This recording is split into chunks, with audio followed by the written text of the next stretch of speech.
What I'm about to tell you is really graphic, but important. It's time for your Rojo Mojo moment to motivate you to live to your fullest potential. It's time to get your head right. Here's Ron. Late one night, I got a call as a young police officer of a drive-by shooting where a young man was down on the street in East Oakland. He must have been about 18, 20 years old.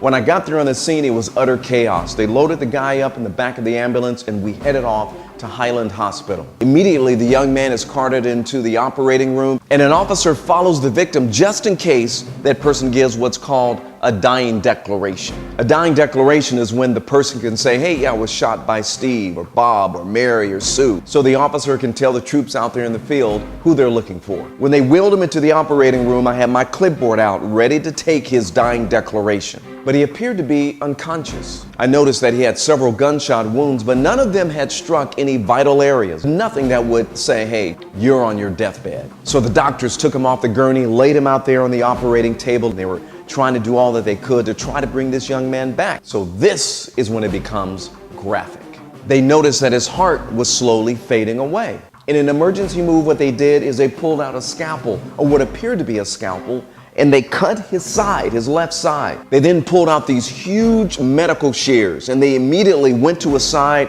and started snapping his ribs, cutting each rib open because they wanted to get to his heart. Once they snapped his ribs, they grabbed this vise, they stuck it in the opening where they had cut, and they opened it up. From there, the lead surgeon took his hand and he began to manually massage the young man's heart. I mean, it looked so surreal. And then all of a sudden, one of the doctors lifted up the young man's head, and in the back of his head was a small bullet hole. I mean, so small, hardly any blood was coming out at all. They knew it was over.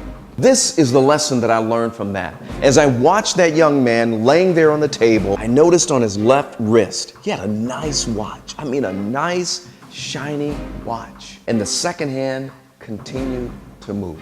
And I remember looking at him saying, wow, he's dead, but time marches on. But to me, this was one of the most disturbing parts about that situation. His mom didn't know he was dead yet. His dad didn't know, his sisters, his brothers, his cousins. No one knew that he was gone. And then I began to think, all that potential is gone. Whatever dreams and aspirations that he may have had, they were gone. There was no way it was coming back. They were gone. I don't know what he was involved in. I don't know if he was an innocent victim. The bottom line is, regardless of the actions that we take today, we still have the potential to succeed and to live to our greatest potential. But for him, it was over. Here it is more than 20 years later, and obviously he is still in the grave. I see him as buried treasure. All the potential, all the things that he could have accomplished, there's no way that he's going to be able to share it with the world. There's no way that he's going to be able to show us what he could have been. You never know what impact, positive impact, that young man could have had on the lives of a lot of people. He was buried treasure.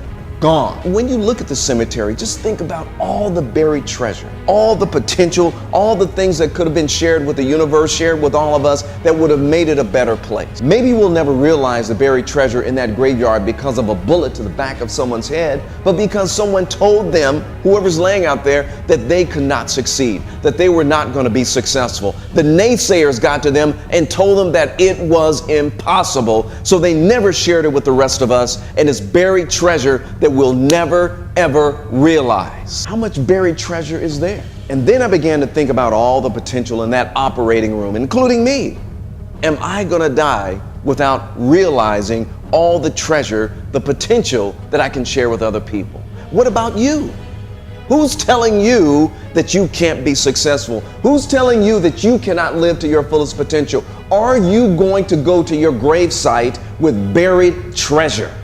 Are you not going to have an opportunity to share with the rest of the world based upon what other people have told you, maybe about the color of your skin, maybe because of which side of the railroad tracks you grew up on, maybe because of your education or the lack thereof? People have always told you that there's no way that you'll be able to share that treasure, that calling, that potential that's inside of you.